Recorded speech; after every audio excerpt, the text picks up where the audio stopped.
नमस्कार, तुम्हा सर्व ताईदादांचे स्वागत आहे आपल्या कोमल किचनमध्ये। मी आज तुम्हाला बटाटा पोहे बनवून दाखवणार आहे, ते पण मिरची पावडरमधले। मिरचीचा वापर मी करणार नाही ह्याच्यामध्ये आणि कमीत कमी तेलामध्ये। इथे मी पाव किलो पोहे घेतलेले आहेत, ते मी साफ करून घेतलेले आहेत। आता मी हे भिजवून घेणार आहे 5 मिनिटांसाठी। इथे मी पोहे भिजवून घेतलेले आहेत, आता मी 5 मिनिटांसाठी भिजत ठेवणार आहे। पोहे बनवण्यासाठी मी कढईमध्ये 1 पळी तेल घेतलेलं आहे। आता हे तेल चांगलं तापलेलं आहे। आता मी याच्यामध्ये एक मोठ्या आकाराचा बटाटा बारीक चिरून घेतलेला आहे, तो घालून घेणार आहे। इथे मी बटाटा तेलावरती चांगला फ्राय करून घेतलेला आहे। आता मी हा बटाटा एका प्लेटमध्ये काढून घेणार आहे। आता मी त्याच तेलामध्ये अर्धा चमचा जिरा आणि मोहरी घालून घेणार आहे। तुम्हाला जर जिरी मोहरी आवडत नसेल, नाही घातली तरी चालेल। इथे राई जिरे चांगलं तडतडलं आहे। आता मी एक कांदा घेतलेला आहे मोठ्या आकाराचा, तो असा मी मोठा चिरून घेतलेला आहे। आता कांदा मी हलकासा भाजून घेणार आहे, पोह्यासाठी कांदा जास्त भाजायचा नाही।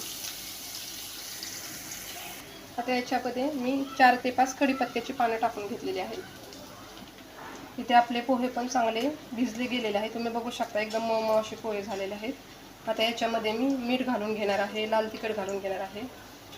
इथे मी चवीपुरतं मीठ घालून घेणार आहे आणि मिरची पावडर घालून घेणार आहे। याच्यामध्येच मिक्स करणार आहे आणि बारीक चिरलेली कोथिंबीर घालून घेणार आहे। आता मी हे सगळं हाताने मिक्स करून घेणार आहे। तिथे आपला कांदा पण हलकासा फ्राय झालेला आहे। आता हे मिक्स केलेले पोहे मी ह्याच्यामध्ये घालून घेणार आहे। तुम्हाला जर शेंगदाणे आवडत असतील तर तुम्ही तेलामध्ये शेंगदाणे तळून घालू शकता, पण तुम्ही अशा प्रकारे एकदा नक्की पोहे बनवून बघा। लाल तिखटातले पोहे पण खूप छान लागतात। आता हे मी मिक्स करून घेणार आहे। आता मी याच्यामध्ये तळलेला बटाटा घालून घेणार आहे। बटाटा तुम्हाला जास्त घालायचा असेल तर तुम्ही घालू शकता, किंवा फक्त बटाटा घातला तरी चालेल, कांदा नाही घातला तरी चालेल।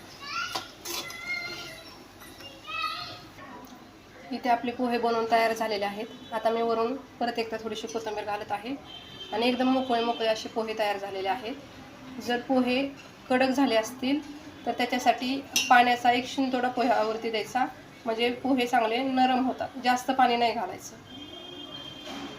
इथे आपण बघू शकता की आपले बटाट्याचे पोहे बनवून तयार झालेले आहे, कमीत कमी तेलामध्ये, आणि हे मी लाल तिखट घालून बनवलेले आहे। तुम्ही पण नक्की अशा प्रकारे एकदा बनवून बघा। आणि तुम्हाला जर माझी रेसिपी आवडली असेल तर नक्कीच आपल्या कोमल किचनला लाईक, शेअर आणि